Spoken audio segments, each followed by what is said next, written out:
Welcome, everybody. I'm so glad you're here for this really special event with um, Colorado Poet Laureate, Bobby LeFebre. Did I say that right? Close enough. My name is Mina Jane, and I am one of the programming librarians at the Cary Library. And I saw Bobby at a conference a few months ago and was just completely taken by his work and the words that he had to say. And I hope you have the same experience. We are recording and we are Facebook Live on Facebook Live. We will take questions from there. Um, oh, okay. I do want to say thank you to our Library Foundation, which supports all of our adult programming. We're very thankful to them for helping us bring Bobby here to Massachusetts. So if you have questions, please put them in the chat. If you have any technical issues, please put them in the chat and I'll take care of you. And so without further ado, I'm going to introduce Bobby LeFebre. He's an award-winning writer, performer, and cultural worker fusing a non-traditional, multi-hyphenated professional identity to imagine new realities, empower communities, advance the arts and culture, and serve as an agent of provocation, transformation, equity, and social change. His work has appeared in the New York Times, Huffington Post, The Guardian, American Theater Magazine, NPR, and Poets.org. In 2019, LeFebre was named Colorado's 8th Poet Laureate, making him the youngest and first person of color to be appointed to the position in its 100-year history. LeFebre holds a bachelor's degree in psychology from the Metropolitan University of Denver and a master's degree in arts and culture from the University of Denver. You can learn more about him on his website. Welcome, Bobby. Thank you. Thank you so much. I appreciate the invite, Mina. So glad to be here with you all this evening. I'm always grateful when art and poetry are included and really centered in conversations and utilized as really an entry point to dialogue and conversation. I'm super excited to be here. It's important to have us artists, dreamers, and philosophers imagining and contextualizing, the human experience and what we are going through collectively to help us all design, right, what the future might look like with a little bit of love and a lot of fight and care. Just want to kind of give some context for tonight and, what I'll be sharing. Currently we're in the middle of unprecedented times as a nation, right, and really as a world. And as a poet, and in particular as a poet laureate, I really feel a responsibility to use language as a tool for social engagement, for social dialogue, and really a weapon for social change.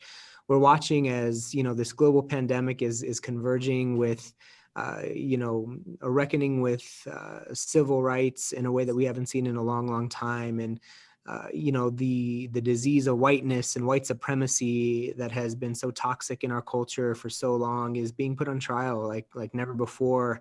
And there's some uncomfortable truths that we are unearthing through this work collectively, right? We're seeing, like I said, a reckoning and a fallout with a nation that has sort of refused to come to terms with its past. And outside the comfort of these virtual walls that we are all confined in these days, there's a beautiful but broken and bleeding world that really needs our hands and hearts and work more than ever. And really at this nation, at this moment in our nation's history, at this moment in our world's history, we have no space to be indifferent. We have no space to be a passive bystander. It's now is not the time to not act.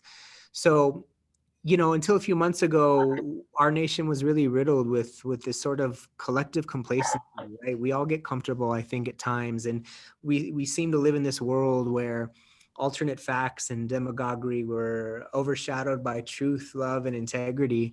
And I think we are all watching something new attempting to be born, right? And whether or not that manifests, I think, is up to us. It's about how we react to this moment collectively right now, because a lot of us feel like we're in a fight. We're in a fight for our lives. We're in a fight for our communities, for our health, for all of the, sugar-coated ideals that this nation religiously avows, but falls short of manifesting all too often.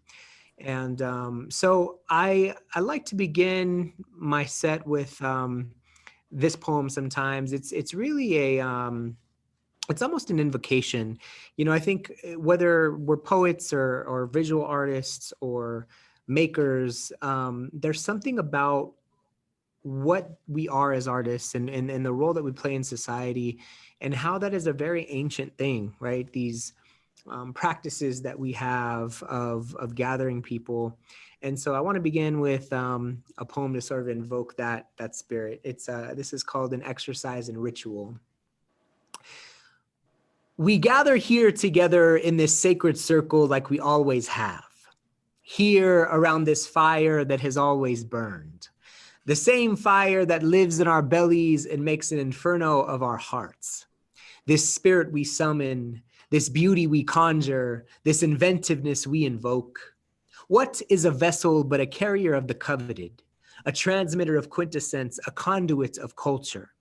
Come and meet us at the place where ritual is given a body, where ceremony is given a face, where our existence transfigures into a song we warble in unison. For he who sharpens his imagination is a visionary. She who gives shape to intuition is a prophet. They who hone mortality beseech the immortal. Look at what we are building together. We, the masons of reimagining, the architects of metamorphosis, the repositories of our collective consciousness, blessed be the makers. The ones who set themselves ablaze willingly to warm the masses, the ones who traverse the unknown, giving life to the unseen. Join us as we turn ourselves inside out. Watch as we illuminate what kindles inside our bones, these places where we find and lose ourselves at the same time. These messages we devise with purpose, these aesthetics we mold with the supple clay of our minds. Join us at these holy places of abandon, these playgrounds of ingeniousness, these geneses of more inspired tomorrows. For who does not admire a flower unfolding?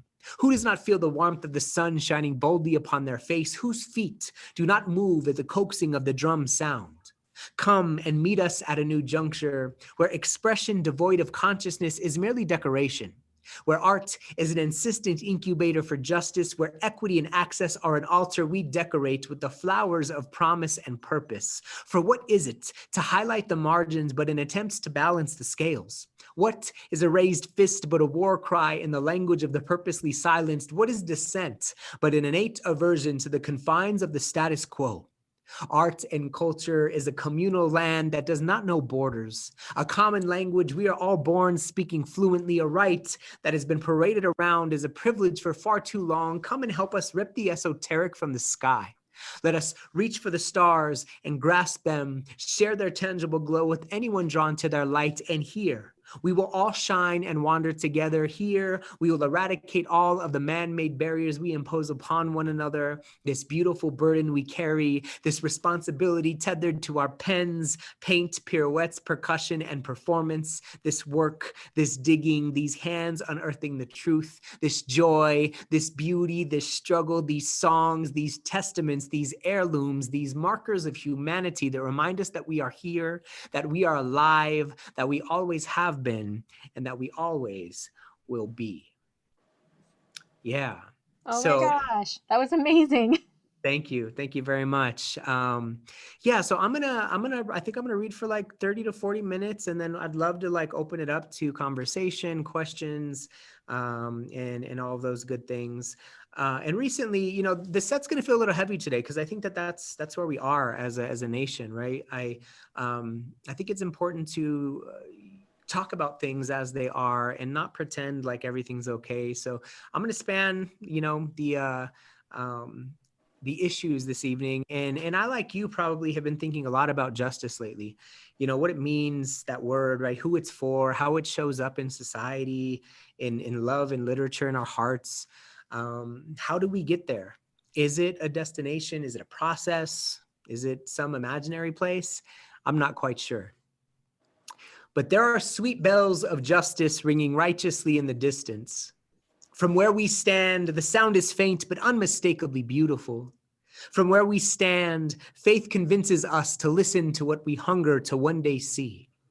These recondite sounds, majestic as the quetzal's coo, these recondite sounds, soothing as the lullaby the sunset sings as it slow dances across the horizon, and we, We run with hope and abandon in the direction of the chimes, traverse an American landscape that has made winners of some and bullseyes of others, traverse an American landscape that has been stolen, enslaved, and interred with bones and blood.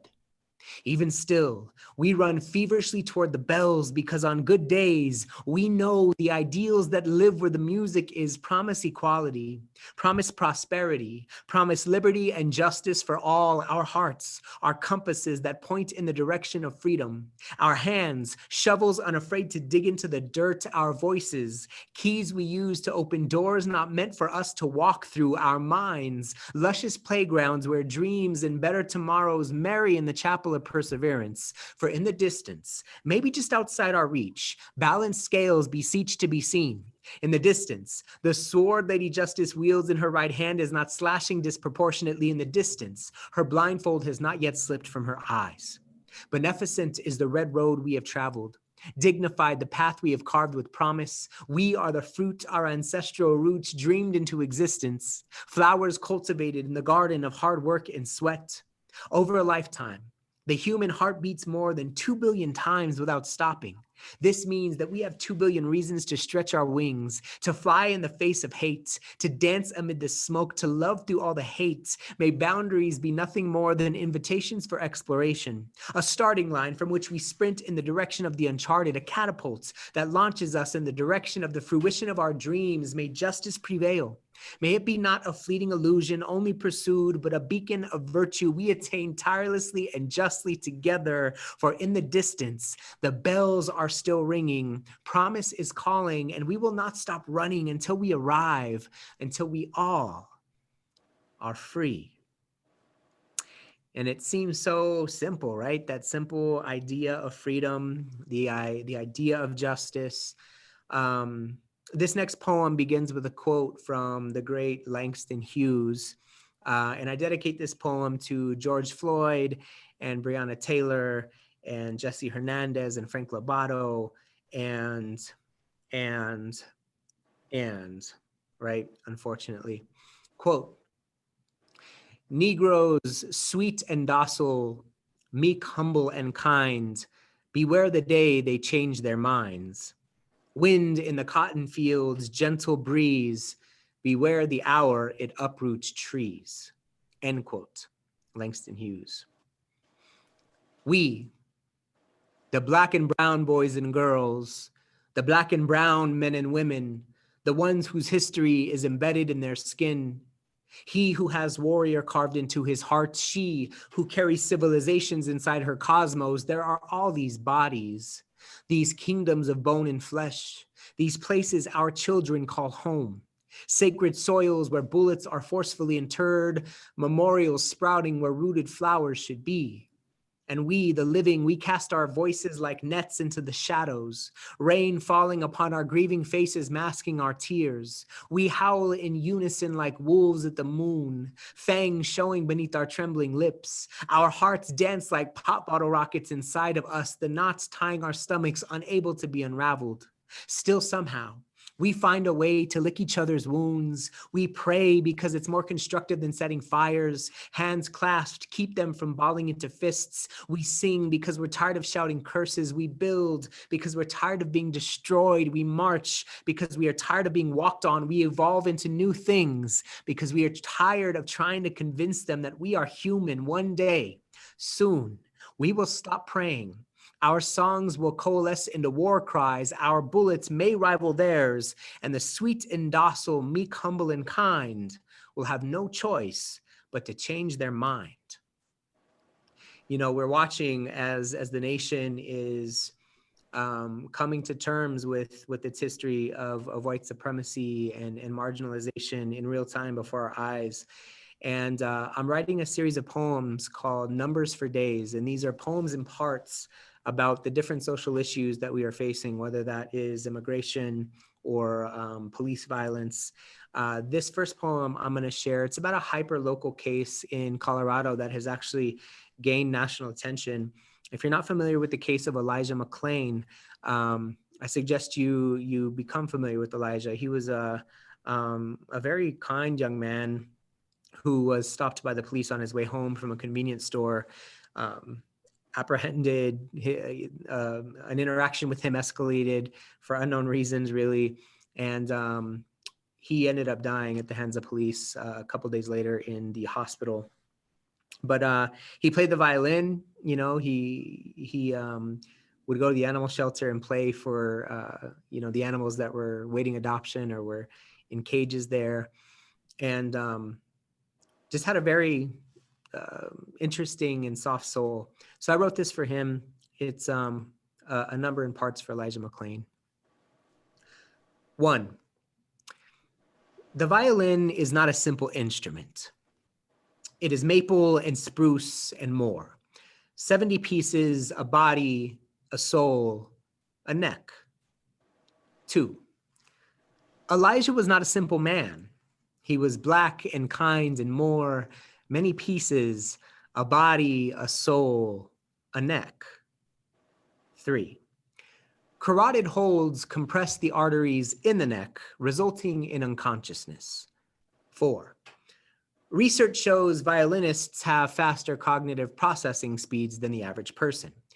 Maybe this is why, in that moment, Elijah tried reason, why he tried humanity, why he tried compassion, why he tried love, why he tried apologizing.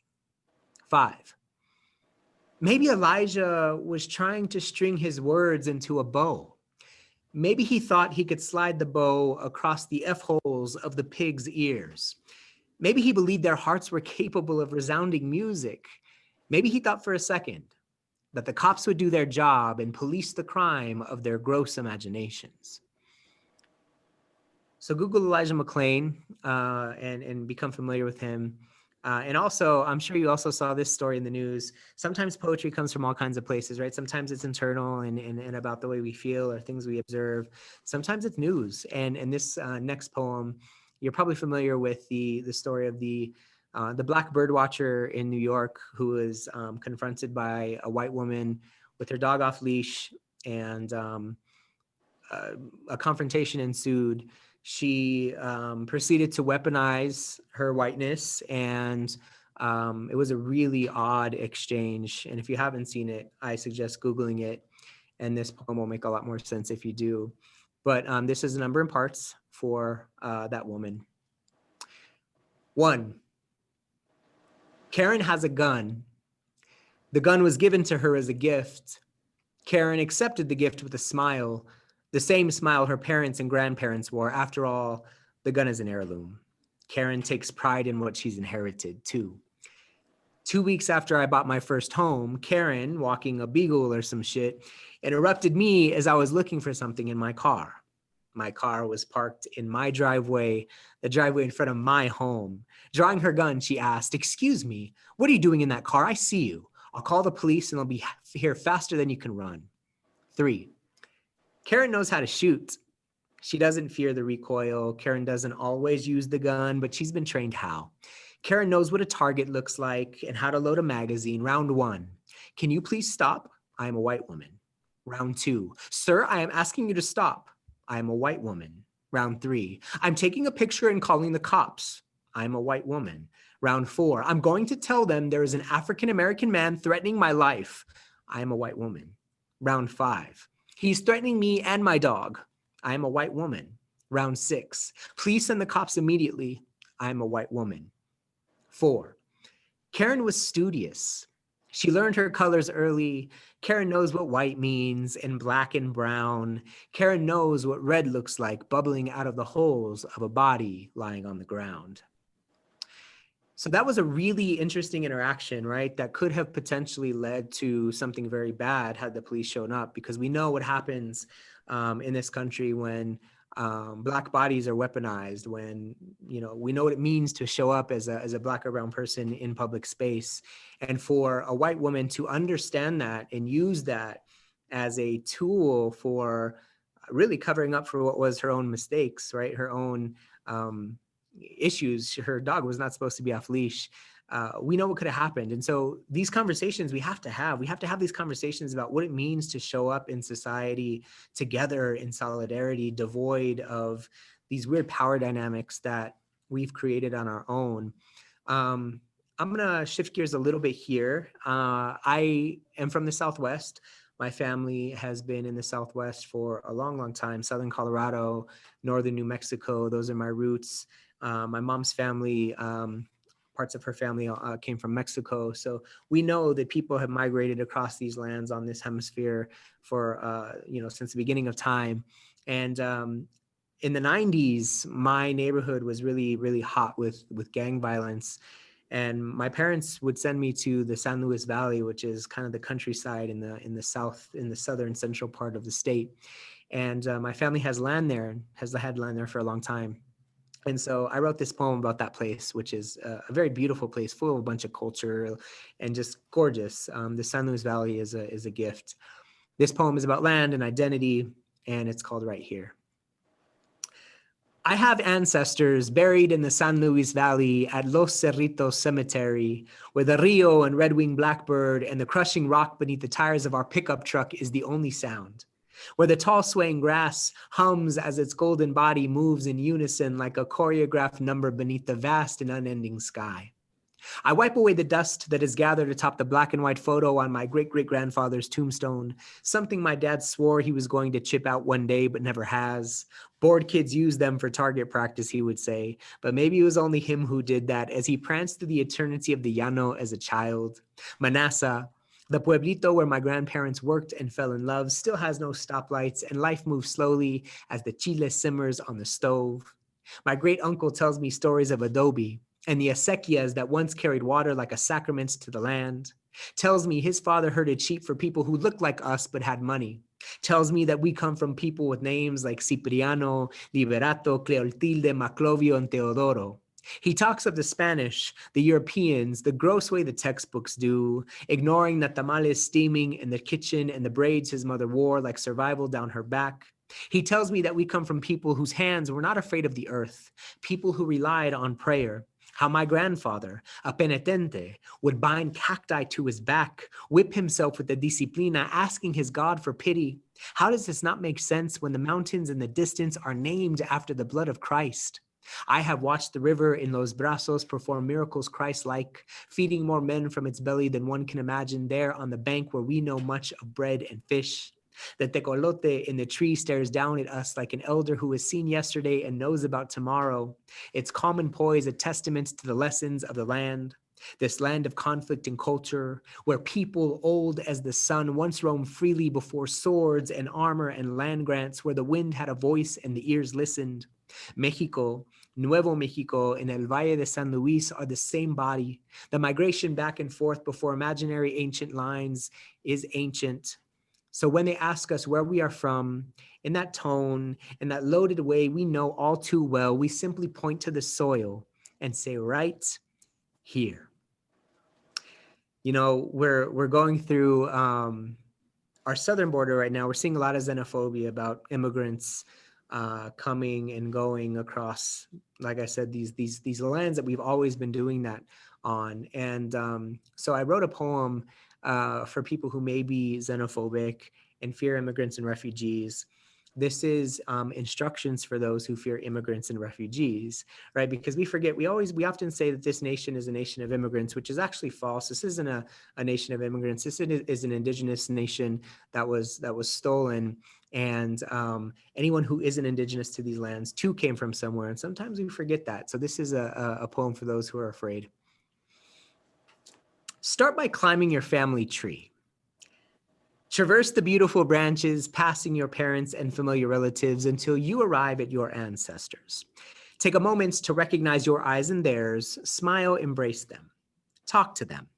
Do not be alarmed that they speak a language different from yours. Teach your tongue, the linguistic amnesiac, their idiom. It used to be yours too. Share a traditional meal with them, maybe one lost to assimilation in the melting pot. When they pass the bread, take notice of the calluses on their hands, the way their tattered clothing seems to drape from their bones. As your foremother clears the table and your forefather moves to sit in his favorite chair, ask them how it felt crossing an ocean to reach the land of opportunity. Now descend from your family tree And in your best broken Spanish, ask the same questions to the earth-colored man who cooks at your favorite restaurant. Ask the woman who cleans toilets in your office building. Ask the child crying in a cage. Ask them how it felt being forced to leave home to reach the land of opportunity. Chances are, and you may be surprised, their stories will sound a lot like the ones that are running through your veins. That was kind of a tongue-in-cheek poem I wrote, kind of not. But this issue of migration is a really serious one. And about a year ago, just over a year ago, I don't know if you saw this image, but there was a very visceral image that floated around the internet of a migrant man and his daughter who had drowned in the river trying to get across.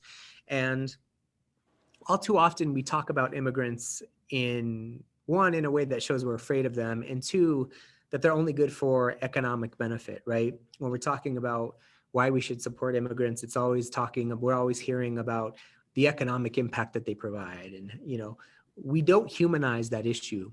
And every now and then we get an image that reminds us of this very dangerous and deadly, sometimes trip that folks take that no human being would do unless it was absolutely necessary, right? This isn't a leisure activity. And so I like to call those folks into space from time to time. So this poem is for them, those two specifically, Oscar Alberto and Angie Valeria Martinez. But it's also for all of those who are almost a metaphor for what happens when hope is kind of cut short. I imagine her 2-year-old heart was small, maybe the size of an unripe fruit, something green, something growing toward promise, something not quite ready to be consumed. I imagine his heart was big, maybe the size of better tomorrows, something peaceful, something imaginary, something that could not wait. I cannot tell you why the river was hungry, why desperation continues to find itself stuck between the river's teeth.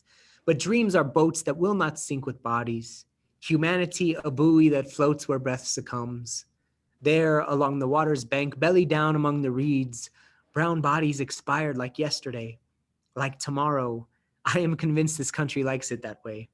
There, it is easier to wash the blood dripping undeniably from its hands. So that poem was for them. And, I think we often forget also how this country likes to meddle in the politics and nuance of other countries' issues, and how that creates situations by which force people to leave. So it's important when we're having these conversations, right? I'm going to move into kind of pivot again into something new. I think I'd be remiss if I didn't, talk about the elephant in the room for all of us in this country and worldwide. COVID-19, right? So over the last, what are we in October already? So over the last 7 months, I've written a lot about what we're going through, what I'm going through. I've shared some, I've kept some, but there are some universal themes, right, that I think that we're going through. And I'm going to share some of those poems with you. I think this might be chronological, the way that I'm going to read them as far as when they came to me. But this first one is simply called COVID-19. And I think before I do that, I'm going to share a quick journal entry that I wrote as I was processing how I was feeling, right? It says this, it says, take inventory of your thoughts, feelings, and emotions during these wildly unprecedented and visceral times. These experiences will become heirlooms. We are collectively knocking on the door of a portal to new things. Don't get lost in yesterday or tomorrow. Be sure to be present today. We are watching the unfolding of new beginnings. Change is here. The actions and intentions we take and set now will become the grandparents of a movement that can and will be sustained well into the future. Ball your fists, and when the fighting is enough, open your hands and receive what we have been waiting for. Let the statues fall, let the institutions burn, let the system stand guilty. Let us build and imagine anew. So that was sort of like I don't even know what that was, but I wrote it. And this first poem that I'm going to read is literally the first one I read right when things were really starting to get interesting. Goes like this. The sirens are sounding. The screams are loud. The virus has packed its bags, world traveler without a passport. Borders are man-made, walls cannot contain life on the move, but that's another story. Asian businesses were empty before streets, racism, the toilet paper is gone, panic begets panic. My 3 p.m. meeting is now a Zoom conference. Tom Hanks is raising his hand. Let's talk about the poor. 30 million uninsured, ends meet public transportation to get there. Self-quarantine, privilege paradox. Blue collars can't work remotely. Hourly wages, side-eye the salaried. Go ahead and cancel school. Childcare is a killer too. Industrialized without a heart, developed without a conscience, capitalism gaslights, blames our bodies instead of broken systems, wash your hands, cough into your sleeve, plutocracy lampooning universal healthcare, call on your God or whatever, just don't touch your face if you make the sign of the cross. And this next one, we moved into this conversation about essential workers, right? Who's an essential worker? Why are they an essential worker? And we know that disproportionately those folks in the service industry, those essential workers are people of color, they're poor people, and of course they are going to be highly impacted by this thing. And so I wrote this for the workers. And together we watched it happen. Watched the stars come out at night. There, right before our eyes, a grand reveal. And the stars, the people, they did what they always do. They got up, they packed their lunch, they clocked in, they delivered their bodies, they took orders, they didn't complain, they were grateful. They smiled, they cashed their checks, they paid their bills, they were broke again, they prayed, they stretched, they made miracles, they raised children, they dreamed in grocery stores and fields and janitors' closets and restaurants and shelters and classrooms, factories and banks, offices and warehouses, buses, trucks, trains, some in emergency rooms and clinics and morgues and mortuaries. They worked because rent, because food, because bills, because insurance, because integrity, because heart, because someone has to make the money for those at the top who don't really make it themselves. It just really made me sad, watching these folks. I had the privilege of working from home. Everything that I did was able to be done from home. And I had people in my family who didn't have that option. I had friends that didn't have that option. And watching that unfold just really got to me, and so I had to address that. This next poem, I'm going to take a sip of water here. I got into gardening, right? Like I was home. I've always kept like a small vegetable garden at home, but this year I kind of went for it. Like I did all kinds of things I normally wouldn't do. I had the time, I had the energy. Again, super privileged to be able to do that. But this poem I wrote when I watched the first little tiny green piece of corn poke through the ground. And it was super exciting, right? It's almost like watching, kids grow through the soil. So this is a poem I wrote about that. A blade of green has found its way out of the womb of the earth. Sometime between the moon and morning, between rain and sun, the maíz announced itself to the world. I didn't see the exact moment it happened. Perhaps this is how all new beginnings commence. Some action of yesterday, midwifing tomorrow. It entered this world unannounced, almost in secret, unfolding to the music of the crickets choiring. It doesn't look like corn yet, but I formed the rose with my hands, dropped the seeds where the emerald needle now stands. This is what it means to believe in promises, to hang your heart on hope, to taste the future before it is here.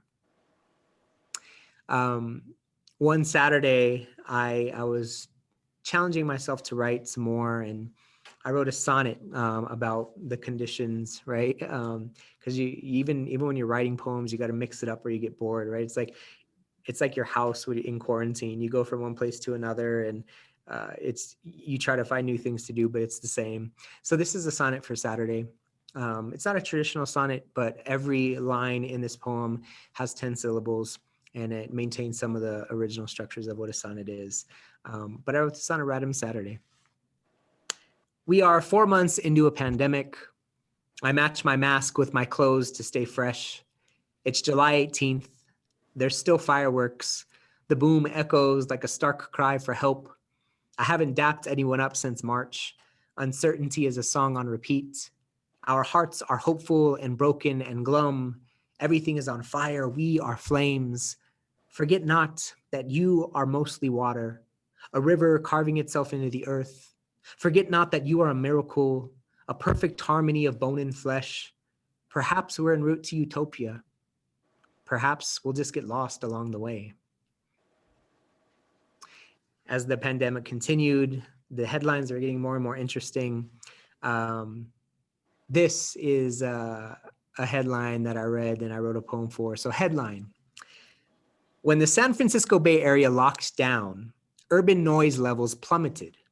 In response, the white-crowned sparrow changed its tune.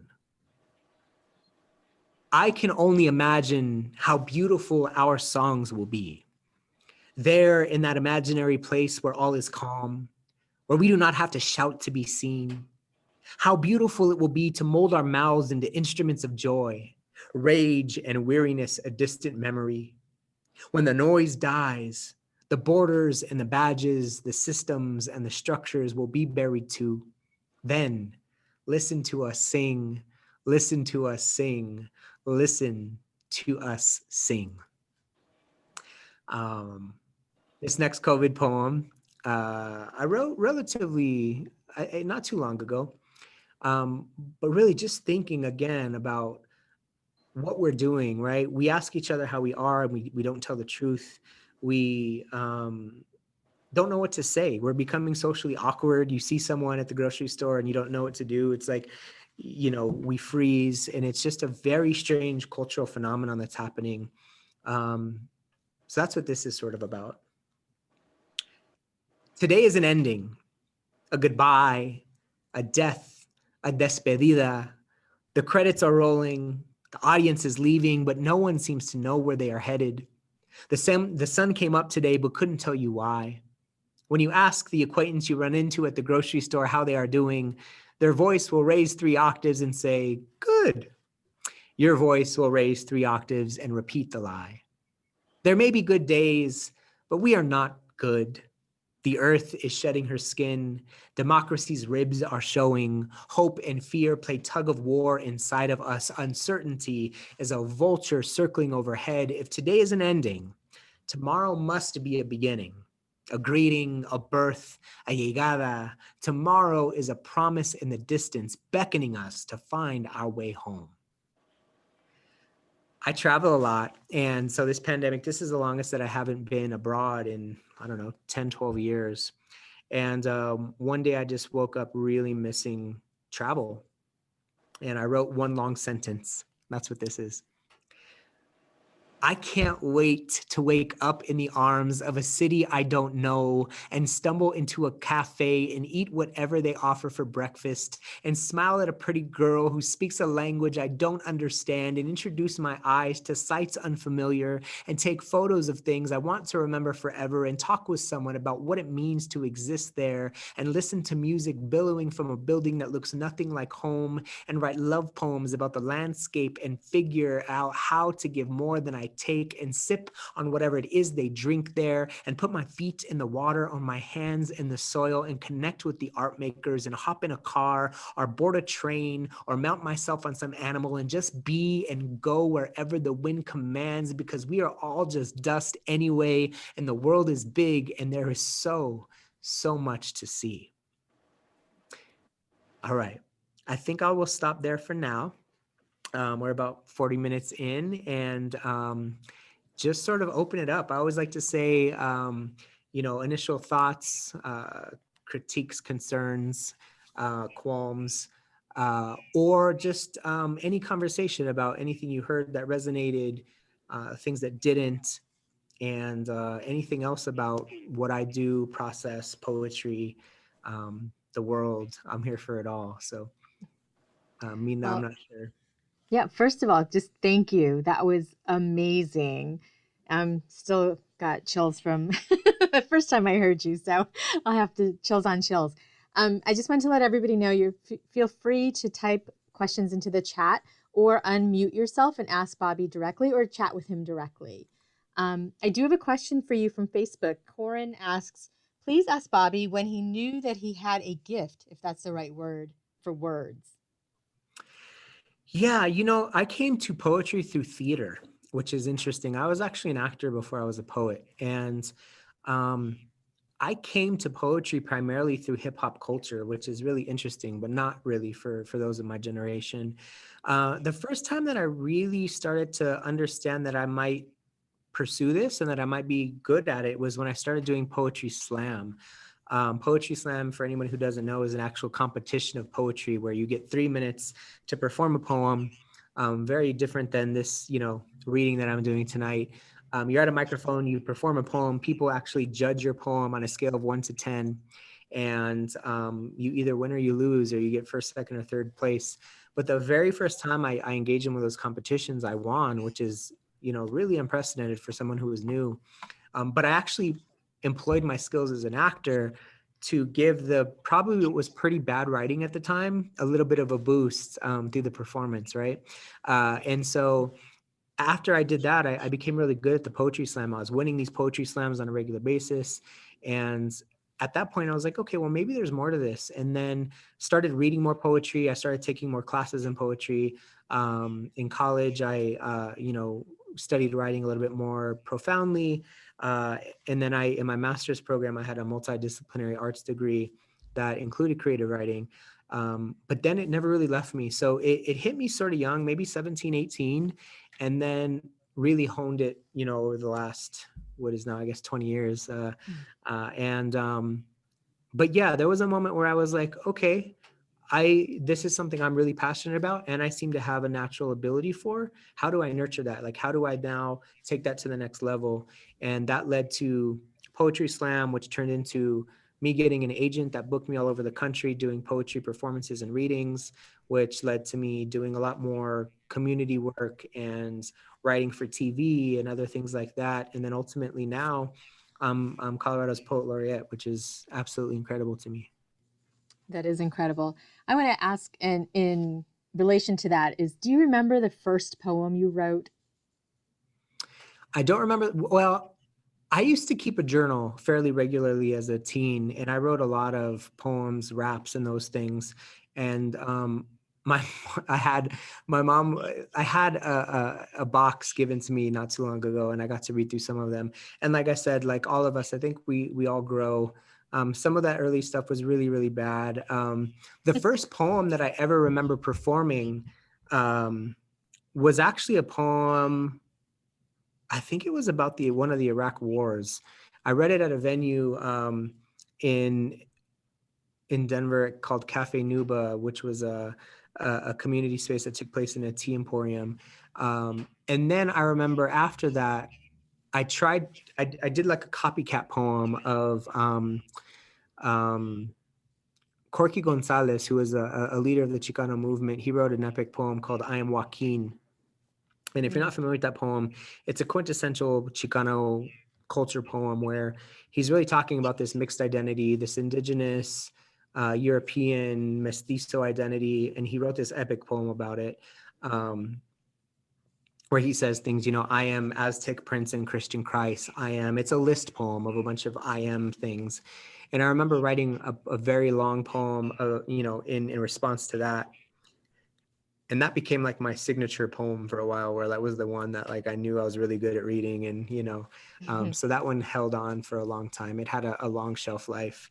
But I've really gone into exploring writing in different ways. I read a lot of flash fiction now. I just produced a play last year called Northside, about the gentrification of North Denver. And it ended up being one of the most successful theater productions that Denver has ever seen. We sold out multiple months of performances, and over 10,000 people saw the show. And so poetry led to other forms of writing as well. So there's much we can do with this thing that we call writing. It's pretty impressive. Regina asks, I would like to read more of your poems. Do you have a favorite book of your own? And what poets do you admire? Yeah, I'm an interesting poet in that, and it's funny because when I applied for so we had to be nominated for the Poet Laureate position, and part of it was we had to give them a list of publications, and though I've been writing for over 25 years, I've never once submitted to a publication. I don't necessarily believe in the publishing world. My relationship with poetry exists in spaces like this where we can make it a human interaction, where it can be heard in its original intention, which was an oral tradition. Poetry was initially an oral art form, and only recently have we really relegated it to books, right? And that also has then created this weird gap between people and poems where the general public still has a very hard time figuring out how they fit in with poetry.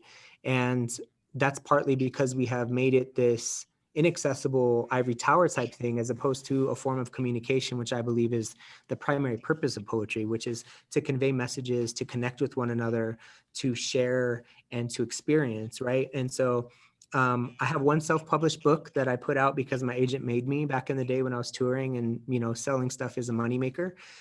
That's out of print, and I am now as poet laureate, because I'm in more literary circles. That demand is there again, and I'm contemplating putting together a book. Maybe we'll do that again, but I have literally thousands of poems organized, just kind of hanging out, because I don't really prioritize books or publishing at all. But my Instagram page is a place where I share shorter work. Like when something comes to mind, I'll share things on Instagram. So you could look me up on Instagram, or give me about 2-3 months, and by that time I think I will have something that we can share more broadly, because I do understand the importance of representation, especially in literature, because we are, writers of color are grossly underrepresented in the publishing world and in storytelling in general. And if I can help contribute to allowing more of us to be more widely read and understood, then I guess that is something I'm willing to do. But for now, you catch me on a Thursday evening at your library, and we read poems and talk about them. I do have to say that when you're ready to take those thousands of poems and put them into a book, librarians are great organizers. Totally. And I've had more than enough offers. Maybe I'm just stubborn. No, of course not. Um, Actually, Regina also wanted to know, do you have poets that you admire? Oh yeah, absolutely. So like I said, I came to poetry very early and through hip hop culture. So some of my favorite first poets were rappers, were people like KRS One and people like Q-Tip from A Tribe Called Quest and Common and Mos Def and Talib Kweli and these MCs that were really telling stories that I resonated with. When I went to college, I started to read more poetry, and I got a really good intro to some of the great, Black and Latinx authors, particularly Lalo Delgado, who is a veteran poet and mentor of mine. He really helped bring me along in the process. So I love Latino poets. I try to lift them up as much as possible. Martin Espada is someone that I love. I love poets that really connect with the human experiences, but especially with working class folks. My grandparents were migrant farm workers, and my parents' generation were the first out of the fields. And so I'm the first person in my family to go to college and to have that experience. And so that experience is my experience in a lot of ways. So poets like Martin Espada, and I like contemporary poets. Like I like my friends, people like Aja Monet. Aja Monet is an amazing, poet that is, in my opinion, one of the most profound rising artists. Maybe I can compile a list, because I have a whole bunch of folks that I read and that really resonate with me. But I do like poets that talk about the things that are close to me, and I find that a lot of those are poets of color that I have developed an affinity toward. So I'll create a list and I'll email it to Mina That with sounds some great. books too. I'll be happy to send that out to everybody who's here. From Facebook, Valerie wants to know, in writing poetry, it seems like you have to put yourself into the topic. How do you take care of yourself when writing about intense topics? Yeah, I mean, that's the hard part, is like, not only do we put ourselves there, but we also live it, right? And I read a quote the other day. It's like, writer's block, what is it? I think it was, writer's block happens when you try to write about something that you don't know anything about, right? And I partly agree with that, but then as an imaginative person as well, like, I know that we write about things that don't exist, or we write about worlds that are not real, and that's fine too. But it is hard. And I think I've dedicated myself to this work in many ways, whether that's through poetry or through activism. Um, and it's really just the blood that kind of goes through me. And so when it's a part of your daily work, it just becomes a part of who you are. And you almost can't separate yourself from it. And when it's time to, I think that's when we talk self-care, like, what do I do to take care of myself? Right. And that's hanging out with friends, it's eating good food, it's traveling when we can. And those things to kind of take a break from the how heavy carrying all of that is. And there is a responsibility that I feel to, do this work and to push myself and our communities forward.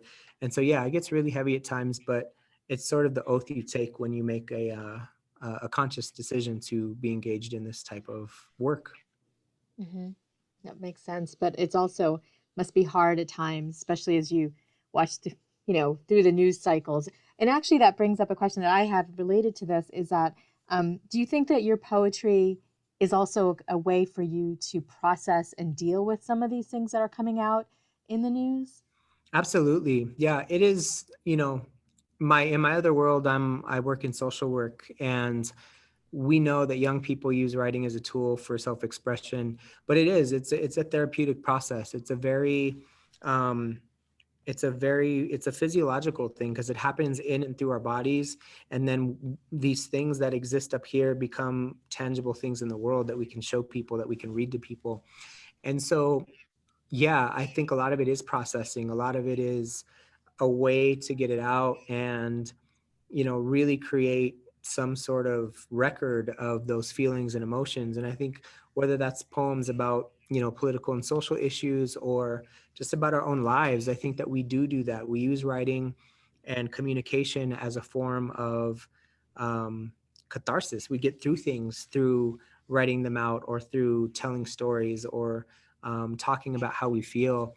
And so in a lot of ways, yeah, I think that this is a way for me to translate those emotions into um, something that helps me then get through them, and hopefully resonates with other people in some way to where they take something from it as well. Hmm.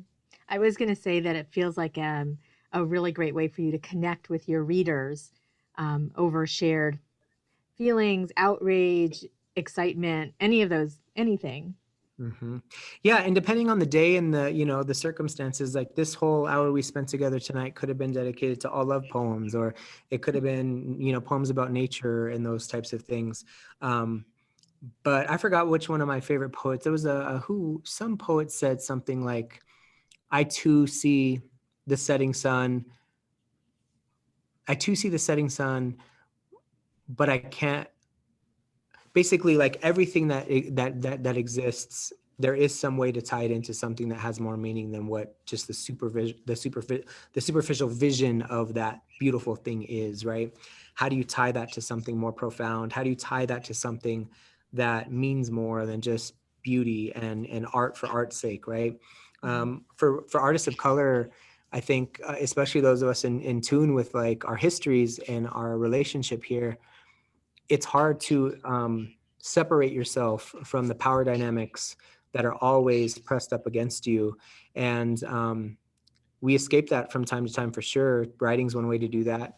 We when we read, you know, futurism, where we are in a completely new world, this is an imagination exercise that says at some point things will be better and they'll be different, and we can use our imaginations to get there. But until then, we write about what's going on with us in many ways, and we don't have the luxury of um, just waking up to write for writing's sake sometimes, even though it's healthy to do that too. Mhm. Beth would like to know if you could explain your work as poet laureate. What does that entail? Yeah, it's funny. I don't even know. I have no idea. Nobody knows. That's the funny thing, right? Like, there was a national poet laureate. I don't know who it was. It wasn't. Maybe it was Juan Felipe Herrera, one of the previous poets laureate. They asked him that same question, and it's this really weird thing that nobody really understands. It's like part like um, it's like an achievement award of sorts. It's a, it could be whatever you want it to be, and I think that that's what's cool. Technically, the position is you're serving as an ambassador for poetry to your state, city, municipality, whatever it is you're poet laureate for. So you're serving as an official ambassador of poetry, which is amazing, right? But that basically means you're responsible for using poetry as a tool for interaction. What it means for me is using poetry as a tool for engagement, for talking about issues and communities all over the state of Colorado that mean something. It means demystifying the ins and outs of poetry so that it becomes more accessible, so that people can find how they use it in their daily lives, or how that they can, and how it doesn't all sound a certain way or look a certain way or behave a certain way. And that could be everything from lectures to poetry readings to workshops to panel discussions to commissions to write for a campaign or a purpose to sitting on boards of directors for organizations that do literature work.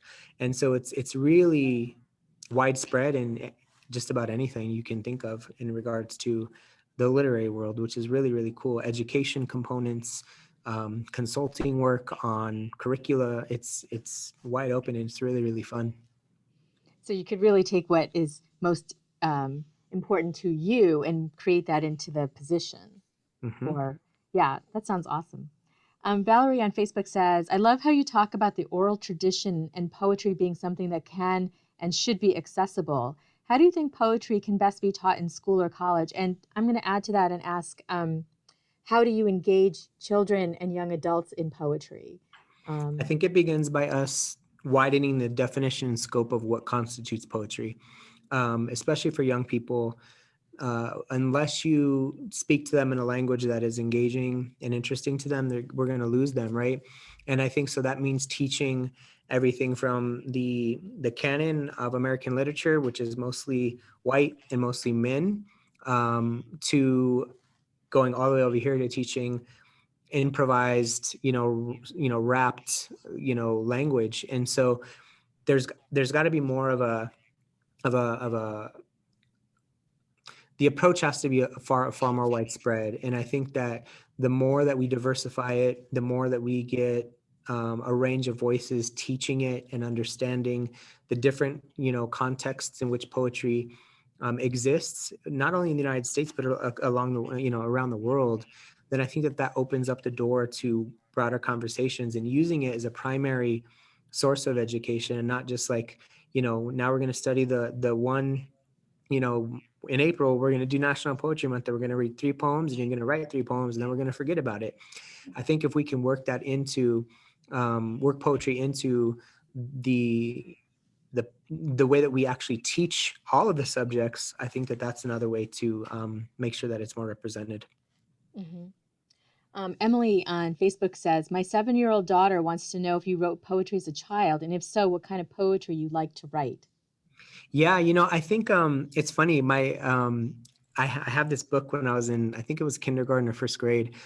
We were writing stories, and I had I don't know if they were supposed to be real, but nothing I wrote was real, and it was amazing. So I have these old, picture books that I wrote with like drawings and short poems and stories, and that's really cool to go through.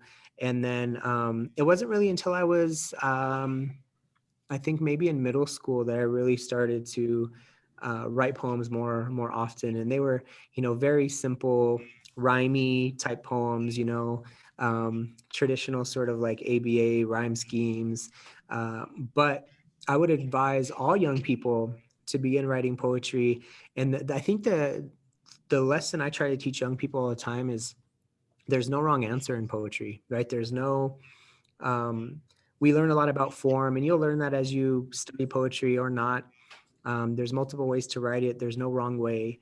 And so I think so often people get, scared about or nervous about, well, is this a poem? Well, if you're thinking creatively and you're using language to tell that story in a way that is flowery and in a way that is different than the way we speak in conversation, call it poetry. You can determine what that means. I don't think that any definition of poetry is too cemented for us to uproot and find new ways around. So don't let young people be intimidated by it, and expose them to it early, especially a wide range of genres and styles and people, because I think that that's helpful.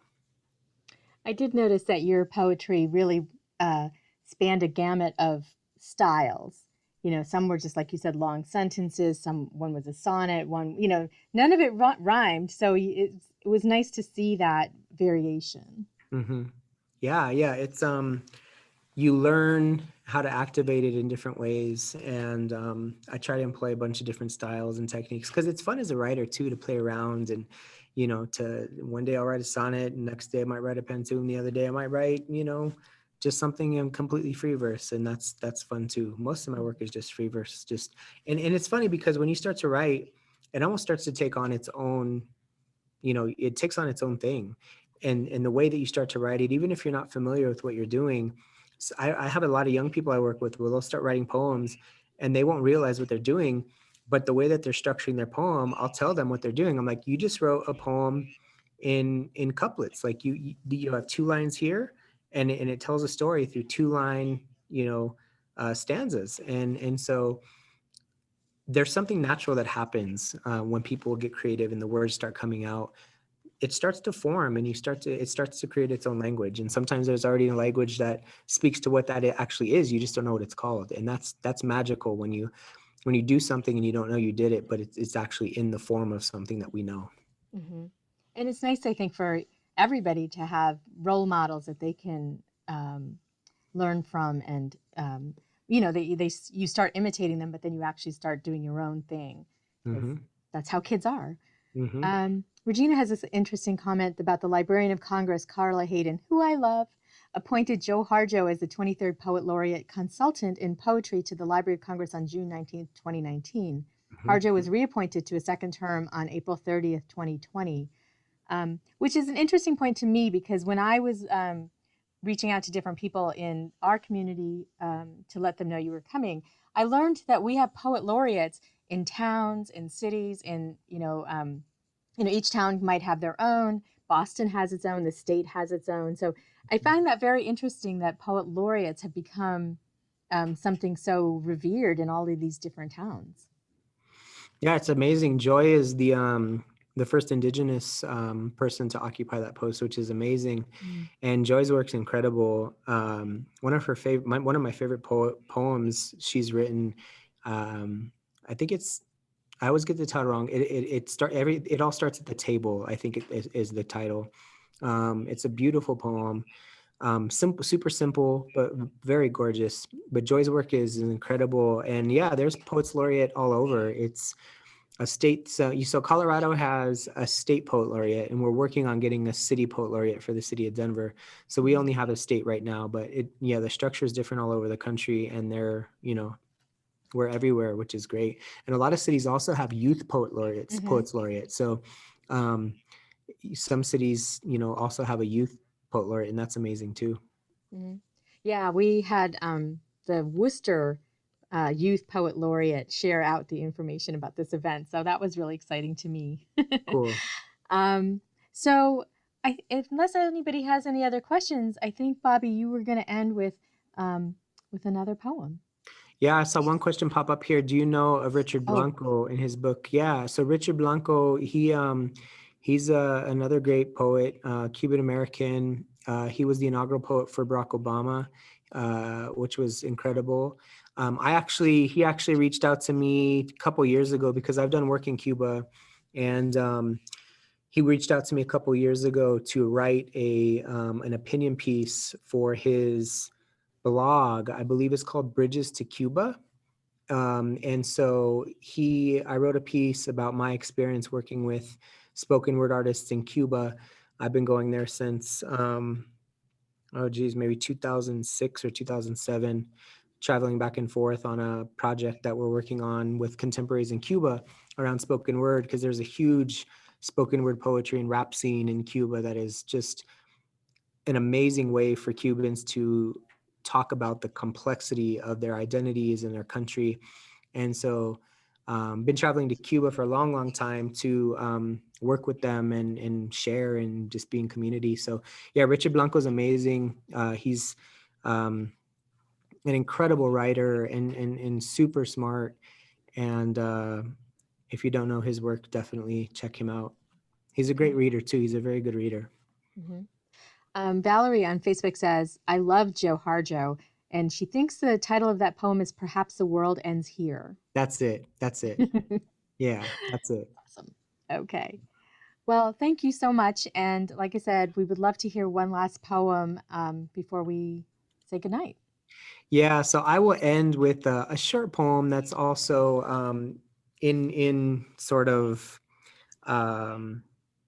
the line of what we're all going through right now. Again, I was able to work from home, and there's a certain privilege in that. And I think what's interesting is, capitalism teaches us that our bodies are machines, right? And that unless we're grinding, unless we're working ourselves to the bone, we're not worth anything. Unless we're producing something, we're not worth anything.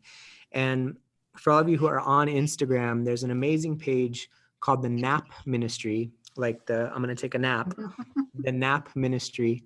They're a group of Black feminists who, or maybe just one woman, and they're really talking about reclaiming rest as a form of resistance, right? And how it's okay to rest when you're tired.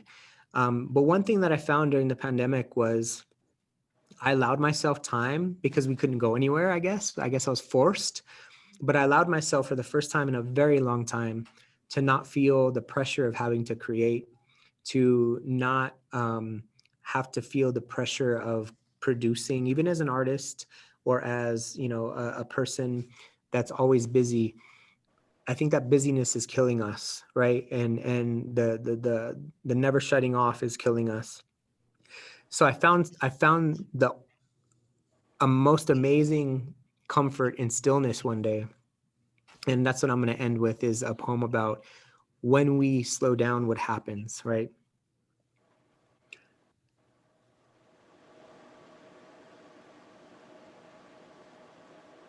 And when there is nothing left to do but live, let us retire the noise and build a home inside the stillness. Grab a wrench and unfasten the parts of you that have become mechanical. Rest your weary limbs on the bed of anomaly. Outside, the machine is powering down. You can hear the birds when the gears aren't grinding. When there is nothing left to do but live, make a vacation of your body. Each part explored a stamp on your passport. Begin with your heart, maybe. Crawl inside and sightsee. Ask difficult questions about who it is and why. Outside, the machine is powering down. You can hear yourself when the gears aren't grinding. When there is nothing left to do but live, simply show up. That has always been enough.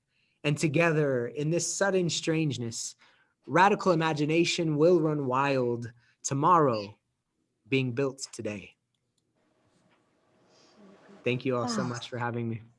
That's wonderful. Thank you so much. Yeah. I'm just going to come back really quick to just say thank you, Bobby, so much for being here. This has been wonderful. I'm so appreciative. I feel like I learned a lot, and I feel like I can do a lot because you're such a great inspiration. Yeah. To me. I want to thank everybody that's here, everybody who joined us on Facebook, and just good night and have a wonderful day and take care of yourselves. I appreciate you all. Be well. All right. Good night, everybody. Take care.